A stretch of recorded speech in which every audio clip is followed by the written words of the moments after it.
Laura Mazzullo, owner of Jack. Eastside Staffing, an experienced HR professional for about 17 plus years, focusing on HR. And for today, Laura's going to give her insights, what she's seeing in the market, what's happening, and answer any questions people have. So Laura, I'm going to just hand it off to you. And maybe you could share a little bit about yourself, your business, and what you see going on in the market. Thank you. I love this. Thanks for having me, Jack. And for those in our LinkedIn and Twitter community, you know, Jack and I are always talking shop on these platforms about what we're seeing. So we're so excited to have this time together today. Quick summary, I've been recruiting for 20 years. I've had my own business for 10. I focus solely on the placement of HR professionals, which includes talent, people and culture, all the various titles within that space. And the last few years have offered also a consulting and coaching component, because as Jack and I are going to talk about today, I think we really want to dig into this. So many companies want to learn how to hire better.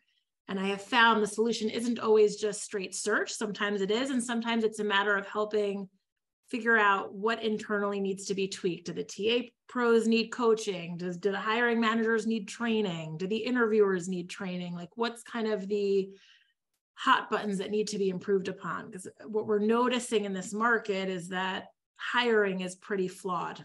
And we're spending a lot of time, both of us enjoy helping candidates improve, but I worry that some are feeling like, ugh, is it me or is it the hiring manager and the interviewer? And I think, frankly, there's a lot going on that side that we should talk about. You know, from my perspective as a recruiter, I see a big difference now compared to, let's say, 20 years ago. You know, back then, I noticed that the people who were internal talent acquisition recruiters, they had 5, 10, 20 years of experience in their space. They knew it well. And they were very upfront so that they would say, hey, Jack, here's feedback to give to your candidate. And then I can give it to the candidate. Candidate could do better. They'll offer constructive criticism. Fast forward to today, what I see, and this is just from my perspective, I could be wrong, you know, I could be out of my mind. And it seems so different now. It seems that the average age of somebody in talent acquisition or recruiting is like 12 years old. And they really don't have a lot of experience. And it seems companies hire them because they can get them cheaper than somebody who has 10, 15, 20 years. And so you have somebody who's junior, and there's nothing wrong being junior. You're brilliant people who are like Gen Zs. My kids are Gen Zs, Sure. you know, so, but it's just, you don't have the experience. So then they're really not sure what they're doing. Right. And there's not a lot of training. There's not a lot of oversight. So I think we get this kind of mess where when people are looking for a job and they don't get it, they figure, what's wrong with me? But it's not really what's wrong with them. It's the system is just all whacked out. Correct. Am I crazy, or is that? No, Did you're you notice that? completely correct. I'm picturing a circle as you're talking, and I'm picturing like the executive thinks he's saving money by hiring an inexpensive, quote, junior recruiter. Right. That recruiter's in over their head with no training development, have no idea why they're struggling. Then they work with us on the outside and we're not getting what we need from them. So then the candidates suffer because they're feeling like, wow, this whole employer brand is off. This company is not a place I want to go. And then the executive says, why is it so hard to hire here? It's like, well, your system is rigged, right? And so, you know, I often remind people there aren't like good and bad recruiters. It's not that black and white or binary. There are recruiters who, to your point, are talented and intelligent and savvy, but lacking training and development and lacking the skills to, you know, to be a great recruiter. You push back on your hiring managers, you educate them, you guide them. And to your point, you need to learn how to do that. You don't just one day know how to tell a CFO their expectations are unrealistic. That comes with time and proper coaching. So I often think of it like a sport. If you're learning how to play golf, or if you're learning how to play an instrument like the cello, you don't just pick it up and you're amazing at it. You need someone to help you figure out where you can improve. And no matter how talented you get at said skill, you still need that. So we've just kind of abandoned recruiting in general and been like, well, they're inexperienced and they'll figure it out, or they're very experienced and therefore know everything. And neither of those is really the right move. Like, everybody needs to improve. I agree. It's such a recipe for disaster, because if you put somebody, a young person out there, it doesn't even have to be a young person. Let's say it's an older person, but who doesn't understand the niche that they're in. They don't understand the products. They don't understand the culture. How can they do a good job? It's just not going to work. Right. It's just going to fall apart. And that's kind of what's happening. And it's bizarre that leadership doesn't step in and say, wait a minute, like everyone's complaining, everyone's unhappy. Maybe we should actually do something about it, but it doesn't happen. I know. Well, you and I were talking earlier today about technology and how artificial intelligence will change things, and obviously always new technology evolving. And I think like we're kind of, you go to any HR, TA tech conference and they're talking about all these cool, exciting things that are going on.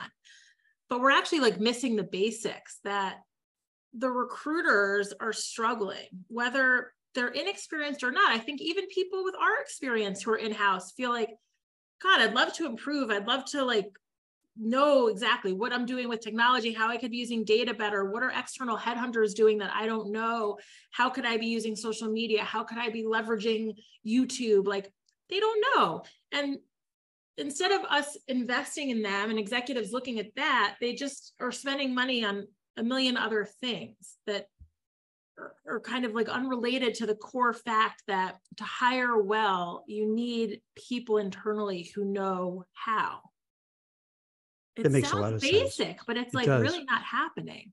All right, don't mock me on this. Don't laugh at me and call me a boomer, because I'm not a boomer. I'm a Gen X. But don't think I'm Mr. Old Guy here. But I think the lack of people picking up a phone and making a phone call has made a huge difference in a bad way for recruiting. Yeah. Because once again, in the past, let's say you were an HR person or talent acquisition, you'd pick up the phone, call me, a recruiter, and say, Jack, you idiot, like, why aren't you finding this right person? Here's what you need to look for. What's wrong with you? We've talked about this. And like, oh man, I'm sorry. Okay, here, let's figure it out. And we have a conversation, and then we retool it, and we're on the same wavelength. Could you do it with emails? Yes. Can you do it with text? Yeah, but it's not the same, right? It's not the same. It's a partnership. Right, where you don't have those phone calls, you don't have that conversation back and forth. And I think what I've noticed with the younger generations, they didn't grow up making phone calls. So like to them, they're really freaked out. They're uncomfortable. So they don't pick up a phone call to speak to a candidate and say, hey, candidate, here's what you should do. And I think that simple thing, it causes so much problems because they don't do it. And one quick call, like let's say you're an internal HR recruiter, and you just call up the candidate and say, hey, I've heard some good things about you, what you're doing, but here's some other things I heard. Maybe you could change this. Maybe you could work on this. That could be the whole difference between them getting an offer or not. Right. It's a great point. I mean, how many candidates do you and I hear from who are disgruntled with the system of interviewing, and they're disenchanted with hiring processes, and really their frustration is they don't feel like they're getting support or empathy. And you can't really give proper support and empathy through technology all the time. Right. Like, to your point, having somebody on the phone listening to you, taking 30 minutes with you. And, I remind a lot of executives of this. Like, if you have a candidate, let me back it up. Let's say you have an internal recruiter working on 5 requisitions, only 5, which we know never happens. They have 20 or 30, but let's say they only had 5. And there are 5 candidates in play for each job. And that's now 25 candidates who want, to your point, like they want coaching, they want prep, they want feedback, they want to debrief, they want to talk about their anxiety, they want to talk about their fear, they want to talk about their excitement. That recruiter needs to make time for 25 calls a week. And they're not, because they have 20 recs. So now they're at 100 candidates and they can't do it. And we wonder like why candidates are frustrated. It's, to your point, it's back to basics. All of it being automated isn't going to actually solve the experience. It's the human that people are looking for. So what do you think, given that we laid out some of the challenges that are going on in the space, what do you think job seekers could do to know that this is happening? So first of all, it's not their fault. It's just the systemic problem. But then how do you think they could advocate for themselves in face of all the obstacles to try to move forward? I mean, I think think what you said is actually the massive takeaway, is that it's not their fault. I feel like every call I have, and I'm sure you can attest to this, candidates feel like they're doing something wrong, and they're therefore spending lots of money on career coaches and resume writers and interview prep and all those things, you know, we offer, and we're good at coaching people through that. But I worry that they're feeling like it's their fault that they're struggling to get a job, or that it's their fault that they made it to final rounds and didn't get the offer, or that their experience was poor. I think you've hit the nail on the head. If they can remember that it's probably not personal, and it's probably not at all something they can fix or tweak or improve upon, that actually the other party probably has a lot they can tweak, fix, or improve upon. I think that'll take the edge off them from feeling like they keep having to do something. It's the other side that actually should be doing a little bit more. Why do you think that is too, where it's so obvious people aren't happy with the way things are? Like, I truly don't understand why executive leadership wouldn't listen or try to find out and fix things. You know what, let's reflect on that, because you're making a good point that, like, when you and I started in recruiting 20 years for me, 20 plus for you, like, it felt a little better. I feel, to your point, like I would have CEOs or CFOs excited to partner with external search firms and excited to have their internal recruiters get better and hire only the best. And it seems like we should have been always going on an upswing with that. And I feel like, to your point, we're kind of at this low of just like recruiters have been laid off and internal recruiting teams aren't trained, and everything's about cost cutting, and it's not about partnership. And yet we're talking about strategic partnership. Everyone's saying they want that. Where did it go wrong? You know, I don't. 2020? I would say when more technology was put in within the whole HR system, because to me, well, obviously, you know, technology is great. It's helpful. It does a lot of great things, but just like social media, it's a lot of bad things. And I think by putting between human beings certain technologies, this is one of the areas you don't want to have that happen. You don't want to have that friction. You want to have that conversation between an HR person and a candidate. You want to have the conversation between an internal HR recruiter and the hiring manager, and be able to have those conversations and have the hiring managers engaged with it so they know what's going on and they can give their feedback. And any piece of technology, I think, just stands in the way of having the two humans communicate and get on the, you know, and understand each other. Wow. I'm like really thinking about that. I've never thought of it this way, but at the end of the day, hiring is about two humans communicating with each other. Well said. And I think we have lost that. You're absolutely right. Because when I think about the frustrations I'm hearing from internal, we'll get to this, but like HR business partners about their TA, and you had asked me about that, which we can talk about. Like, a lot of it's because of technical stuff, like to your point, like, well, who should be submitting the job requisition, and who's getting approval from finance, and what part of the system do we put that in, and who's doing the offer letter, and who's sending out, and like, again, that needs to be done, of course, especially in a larger company, you have to have some systems in play. But it's like we're so stuck on the administrative systems that we've actually lost, to your point, the relationship piece. The human touch.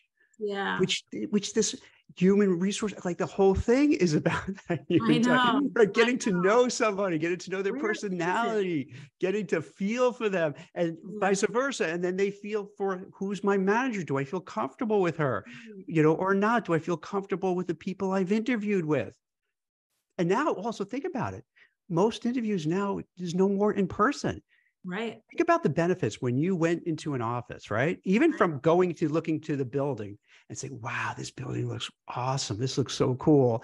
And then, you know, the security guard or the people who, you know, look at your ID are very positive and polite. Go, oh, that's a nice experience. And then you go up into the floor and the people there are super sweet and nice. And you look around at the people walking and they look happy. Like, oh, you get all these cues. But when it's just a Zoom call, you lose all that. You don't have that feel about the organization. I know. It's such a good point. These have been really big changes in how we are doing recruiting. And I think you've also kind of, I'm sort of sitting with the question you asked me of like, what can candidates do to advocate for themselves? And I think this is a bold answer, but I'm going to say it because I'm thinking if I was a candidate in today's market, especially like as a recruiter interviewing, like if I was interviewing for recruiting roles and had a bad experience with a company feeling like, wow, these were 40 things they could fix, that's feedback you could give a hiring person. So like, it's hard to do because obviously you have to be very brave and bold to do it. But I could see certainly our personalities and certain personalities could do it to send a really nice email, especially if you've been rejected, you're not moving forward. If you are moving forward, of course, these are things you can fix when you join. But if you're not moving forward, you could certainly say, like, if you're open to feedback from the process from my lens, I'd be happy to share it. I know a lot of companies are looking to improve how they hire. Happy to point out a couple of things you did really well and a few things I thought could be improved upon. I think a really great internal recruiter would welcome that feedback. Some may not, but it's an opportunity to at least share like, hey, I'm a recruiter myself, and these are some things I'm noticing that might be why you're struggling. The more we educate, and even candidates can, I think the more executives might wake up and say, wow, I didn't know we were doing that wrong. 100%. And also it helps the brand for the company when you do that, because then, it's just a better experience. And that person who has a better experience could tell their friends, hey, you should go interview with, ABC Widget Company. They're awesome. They're nice. Even if they didn't get the job offer, they'll still, that experience they went through was very positive. So they're going to, tell others, hey, you should do there. But on the other hand, if it's a bad experience, they can say, don't even go there. Don't bother. They're jerks. Right. They're horrible. Some companies are sending out surveys now, which I think is really cool to say, like, what do you think of our candidate experience? So the other thing a candidate could do is say, hey, do you have a survey at the end about candidate experience? I'm happy to fill that out. Kind of putting the onus back on the employer, like, oh, crap, I guess we should have that. Yeah. That would be really good, because then it's it's written down as black and white, and here's what it is, and they can't ignore it. That, all right, hey, we have a problem. We have to take care of it. And some candidates have asked me, should I answer those? Should I be honest? I'm like, of course, it does not hurt your brand at all personally to acknowledge things they could improve upon. If anything, it shows you're strategic and thoughtful and introspective. And I think it's great. The more we educate everybody where you can, the better. Now, what about this? What do you think of this? As I'll tell people, and this is kind of, it's tough for a lot of people because they have to be a little bold, to try to find somebody who works at the company you're interested in. And if you know somebody personally, or 6 degrees of separation, someone who knows someone knows someone, to really have them advocate for you to make sure you get the resume in front, to give a recommendation. So this way you could stand out and get noticed. What would you say? That's maybe one thing. It's an old school tactic, but it works beautifully. I mean, who do we know who hasn't had a good experience with that? I can name 100 personal friends. And of course, I think it's so smart. If, this is the beauty of networking and the beauty of learning about community is like, people want to help each other. So you're kind of, I always think about that. Like when people are like, oh, I don't know if I should do that. I'm like, would you do it for somebody else? Like, would you be happy to run into your CFO's office with a resume and say, hey, I know you're interviewing a bunch of people. This is somebody I know. Like, and if you would do it for them, let them do it for you. Like, don't deny them that joy they might get from being a participant. Look, I'm still all for a fair and equitable process. I don't think we should just hire referrals because we like the guy, but it doesn't hurt. If you have everything that the client's looking for and you are a good match, that's only an additional bonus. It's going to get you in. Yeah, it's kind of cutting in line a little bit, but, but you got to do what you got to do sometimes. Let's be honest. Exactly. The power of community. I think, unfortunately, the TA and HR space, to your point, 20 years ago was better at networking. Like I used to just want to do like, let's have a quick call, catch up like we do. Let's talk about the market. People would always take those calls with me. And now it's like, I have no time, too busy, can't do it. Email, to your point. It's like, well, you're missing like the learning of having a community. Yeah, that's a really good point, because I'm looking back. I would go out for, drinks after work or different kind of, or events with the internal recruiters I work with.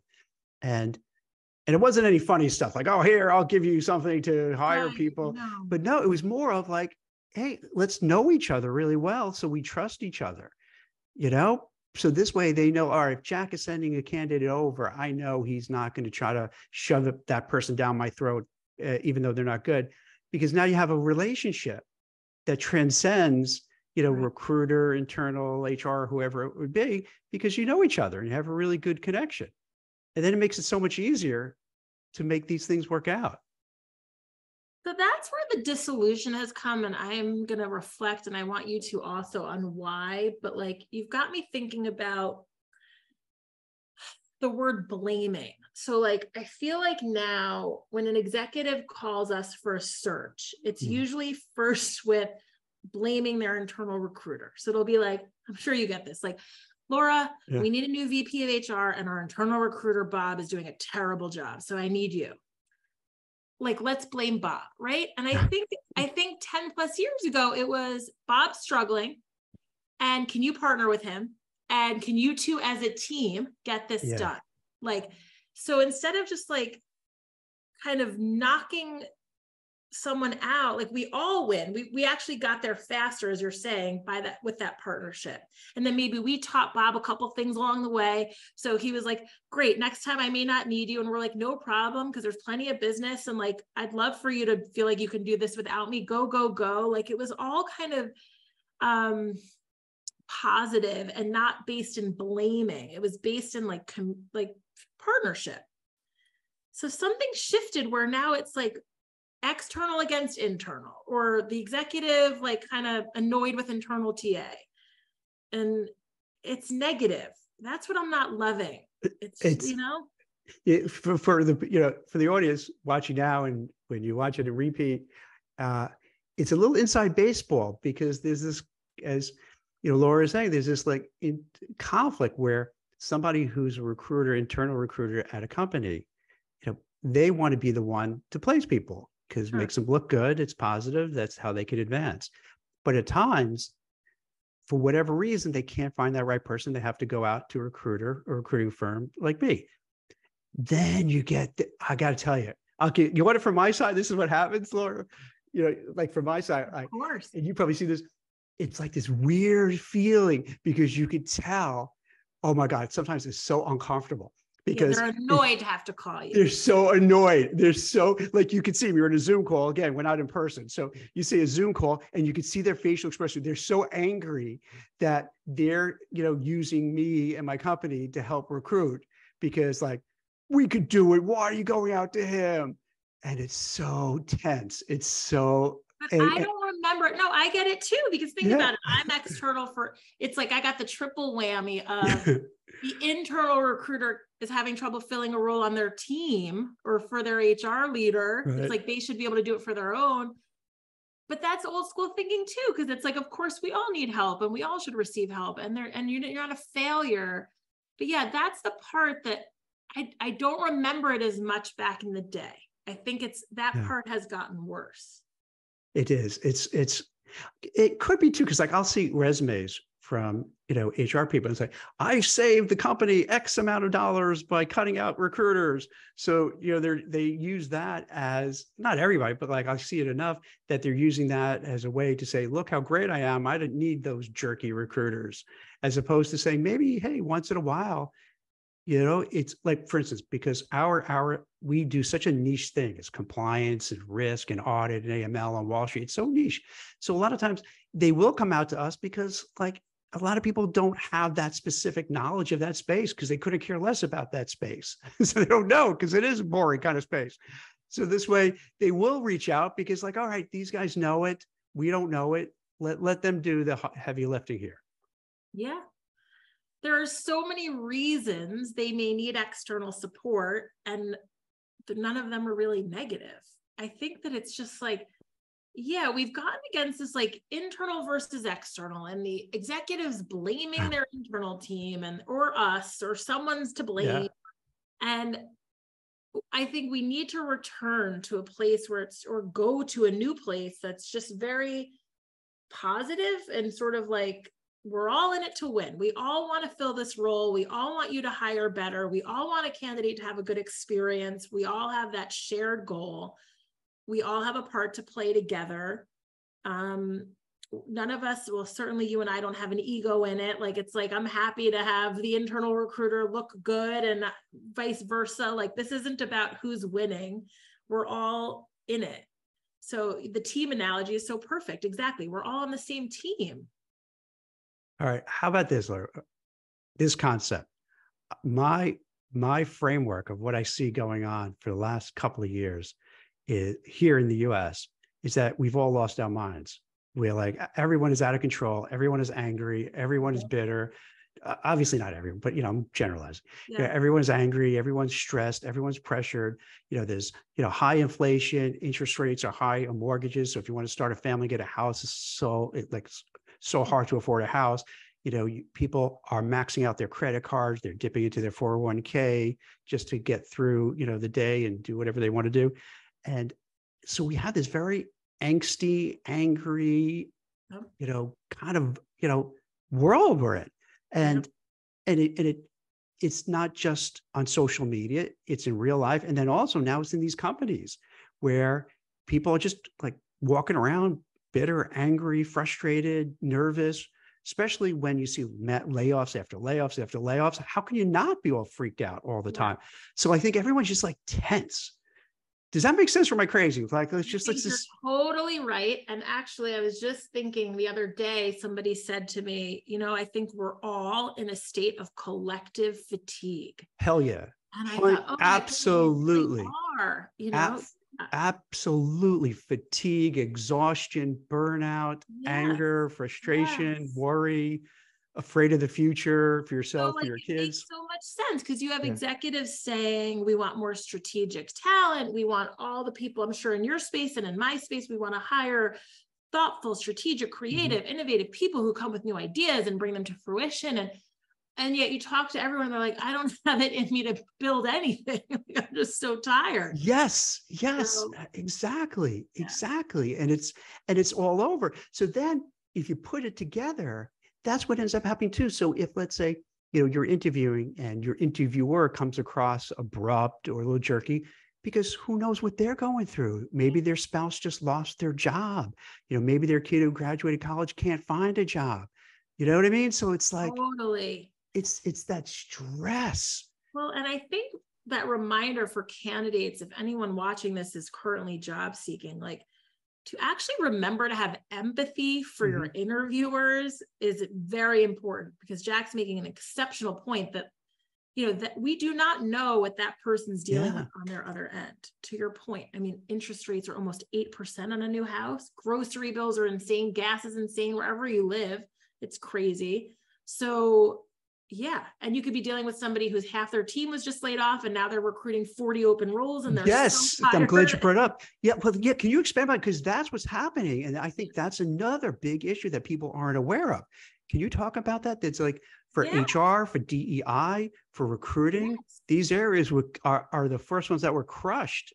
Of course. Look, math is not my number one subject, but I just gave you guys some earlier basic math of like the amount of requisitions you have open times the amount of candidates per requisition can get insane. So in a great market where an executive has a well-staffed internal recruiting function and a budget for external support, so everything's going smoothly, candidates are getting these great experiences because the internal recruiter is calm and steady and doing everything really well, and they're getting external help when they need it, and they can talk to those 25 candidates a week, no problem.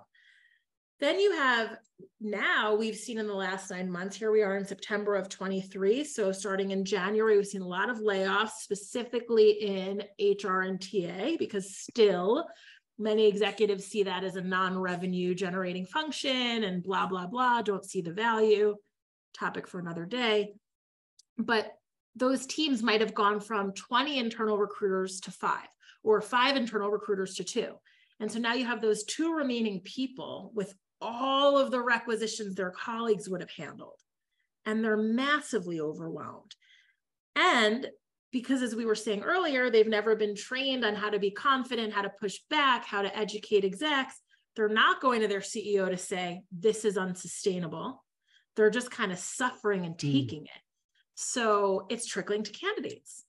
It's just like, and we're watching it. And I think you and I are like waving the flag now to say, CEOs, hello, do something.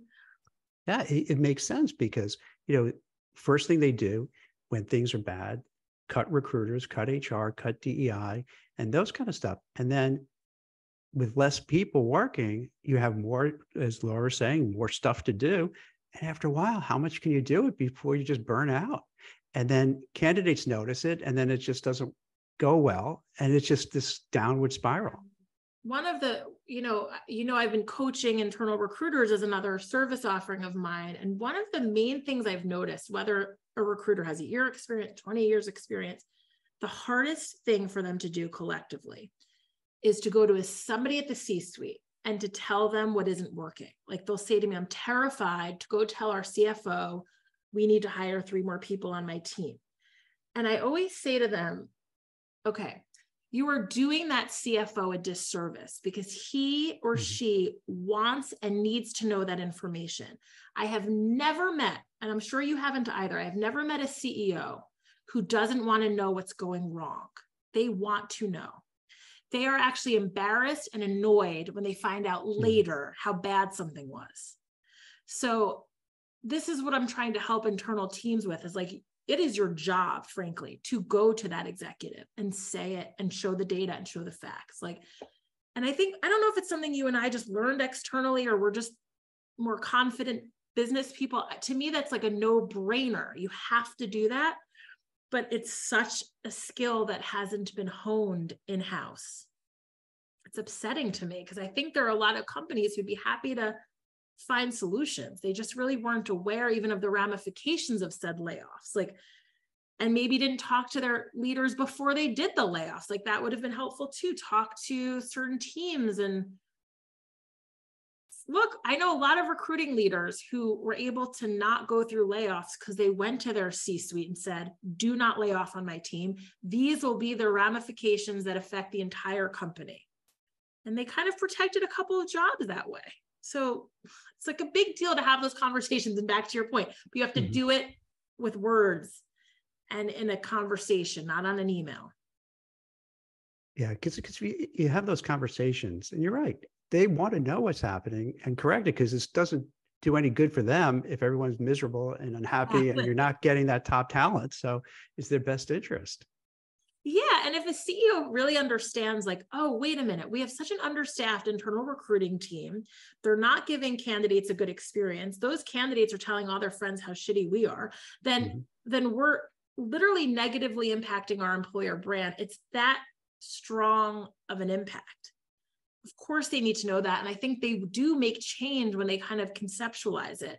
But unfortunately, and I don't know why, many executives don't look at it that way. They don't see the trickle.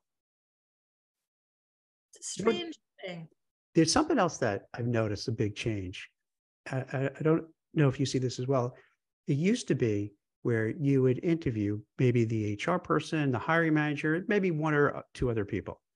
Now it's hiring by consensus. Yeah. So you need to have, no exaggeration, maybe you're meeting with 10 people over 6 months. And when that happens, think about your own personal life, how hard it is to get, let's say, your family to agree on a movie to watch, or where to go out to eat. It's hard. Right. So then imagine 10 people where maybe half of them have really no connection to the interview process, but they just drag them in, have to render their decision. And that's why it goes on forever, because you can't get all these 10 people agreeing. Yeah. I don't know how this ties into everything we've been saying, but I often attribute that to lack of trust, like self-trust. Yes. So I often say to executives, like, you not hiring efficiently and needing 100 opinions shows me you don't trust yourself. You don't trust the process. You don't trust the data. You're not trusting your own ability to make a decision efficiently. And that's the red flag. And frankly, it's a red flag for most of the senior candidates we're placing who are like, why isn't this person just making a choice? You can imagine when you work there, how laborious it is to get anything done. That's not appealing to people. So that comes down to a lot of executives needing training on how to hire and understanding that you actually have to make decisions. I once had a colleague who used to say to her hiring managers, and I loved this, she would say, we can keep this role open indefinitely. We actually can always interview for it. So you can decide, do you want to just keep this role open forever? Or do you want to meet 4 people and choose one? And like just framing it that way sometimes helped them realize like, oh, right. I mean, I guess literally you could keep interviewing forever. Why? Why would you want to? Wouldn't you rather have somebody in play? I think you're so right. It's because either A, they're not training, the manager to know really how to interview people and what to look for and how to make it work. Or B, it's just a mess and they don't care. And they just don't look the other understand way. that it's a mess. That's what it is. Because it goes back to our point of CEOs want to know, need to know, or grateful to know. Like, I'm sure you and I both have talked to many C-suite executives about this, and they're grateful to get that feedback. Like, I'll say, look, I know in the past you've had 10 people meet for this role. It's not going to work in this market. Let's do 2. Let's do these 3 people. And they're like, okay, thank you. That makes so much sense. Like, they're looking for our expertise. They want to know how to do it better. So it's to no one's advantage to stay quiet and just complain to each other like, oh my God, that hiring manager was so picky. Just tell them it doesn't work like that. You're the expert, This is the part of recruiting that's so empowering, is like an internal recruiter should remember it, and we should remember it on the outside. Like, we're the ones who know how to hire well, and we should be teaching it. Yeah. If you have an interview process where you have to meet 6-10 people over 6 months, think about the cost factor, the opportunity costs too. Like, instead of doing your actual job, now you're involved with this whole interview phase, and it's taking time away from your work, and for 10 other people are taking time away. So it's just completely ridiculous. It's not productive.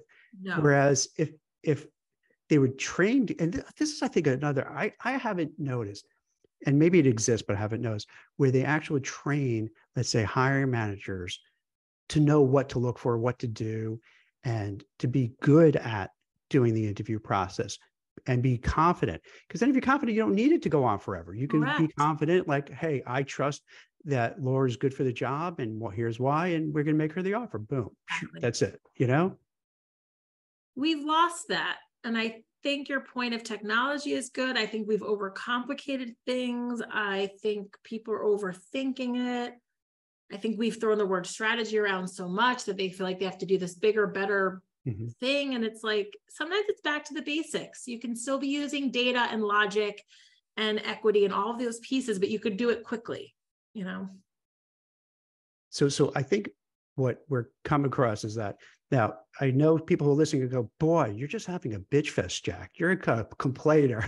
But I think the takeaway is this, is that hearing what we're talking about, giving the insider perspective, hopefully this helps people, because now you realize, oh, it's not me, right?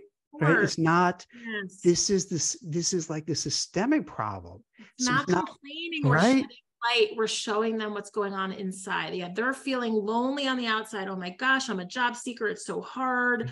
Why isn't a recruiter getting back to me? Why aren't they, because they might have 30 requisitions on their plate. They have 150 candidates to call this week, and they're just not going to do it because they also have a family and they also have a life outside of work, and they're exhausted. So you're right. It's not complaining. It's literally educating. And I think this is so powerful because nobody's really talking about what companies can do to hire better. And if even one executive watches this and says, oh my goodness, we need to improve, we've made a massive difference. So that makes me feel good.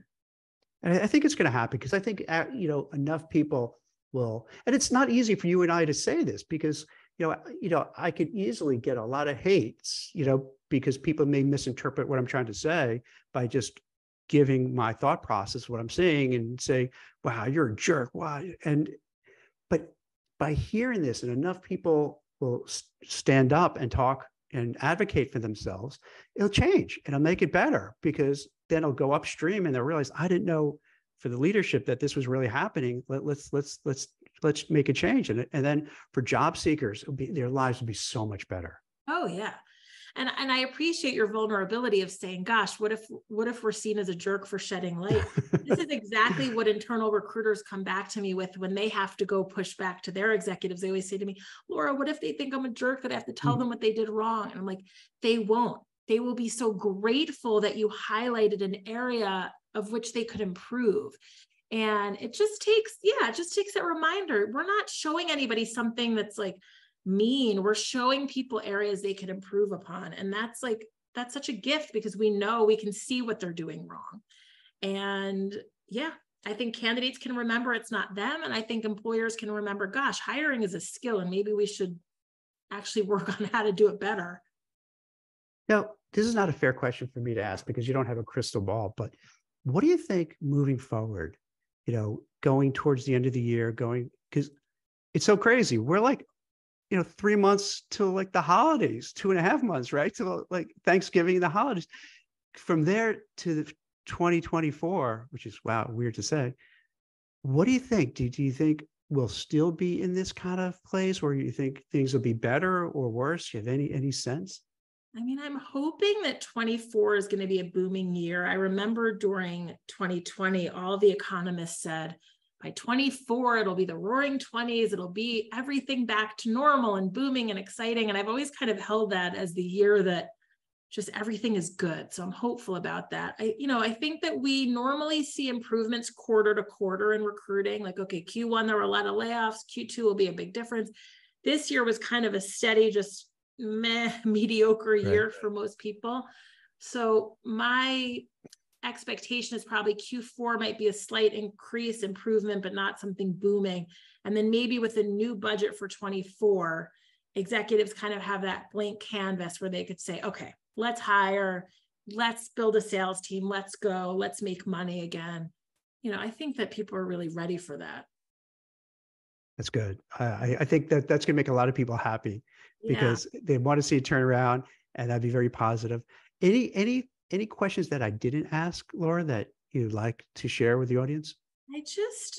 We'll talk about another day. You were kind of curious how like the HR business partner versus internal recruiting dynamic is in companies. And it's another kind of tricky topic because I think sometimes there's tension there that, again, could just be improved with communication, but we can always come back to that another time. I think what I want to say here is that, you've made a good point, Jack, that we've been bold and brave and honest in this chat, which is who we are. And so I'm totally proud of that.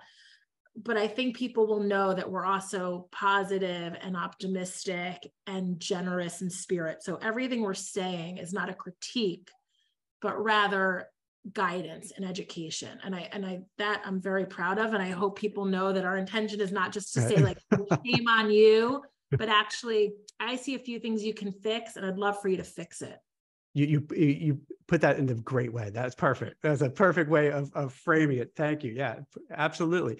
Because otherwise we would have done it. If we didn't care, we would have, take the time out to do it. Right. We really care. Yeah. And I think like there's that, the New York subway system says if you see something, say something. I think we're actually noticing stuff we want to talk about. It's really, we're seeing the cracks.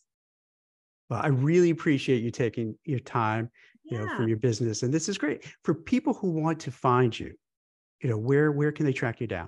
Yeah, my website is eastsidestaffing.com. It has the links to all my social media, but I'm active mostly on LinkedIn, Twitter, and Instagram. I know Jack and I still like Twitter, even though people are kind of trickling off of it. But yeah, find me there, comment, and we'll both kind of keep seeing the comments coming through this feed. I'm happy to keep the conversation going. And also, just so people understand, so you do recruiting, maybe you could work and you do code, maybe you could share a little bit of the services you offer. Exactly. My main offering, the thing I'm known for is the recruitment of HR professionals. And I'm also now, all the things we've talked about, kind of helping companies train and develop their internal recruiters. And also, whether it's consulting or coaching or training, helping hiring managers and interviewers improve. So just kind of case by case, whatever the need is internally, my mission is to really help companies learn how to hire better. I think it's really important. That's fantastic. So definitely check out Laura's site. As you can tell, she's brilliant, she's smart, she's motivated, experienced. So a wealth of information. And yeah, if you're looking for a job or you're trying to advance in your career or you just have questions, hit her up, and she'd be glad to help. So thank you so much for coming on the show. This is great. I think to end it and to wrap it up, as you pointed out so eloquently, I mean, by sharing what's going on, I think that helps people understand it better. And by understanding it better, they can feel better about themselves to know, oh, okay, it's not me. I thought it was, it's not. This is just how it is. It's unfortunate, but now I know I'm going to have to maybe change the game around to deal with these kind of obstacles. Yeah. And I feel a little better about it because now I feel like, all right, I understand how it's playing now. And I understand what I'm going to have to do to make this work. So I think this is for a lot of people benefit from your advice. It's a little bit behind the curtain of yes. Oz, right? It's like, they yes. want to know what's really going on back here. Yes. Yes. Unfiltered, give it behind. Yeah, exactly. So thanks so much. Yeah. And I really appreciate it. Have a great Thanks. day. Take care. Bye-bye.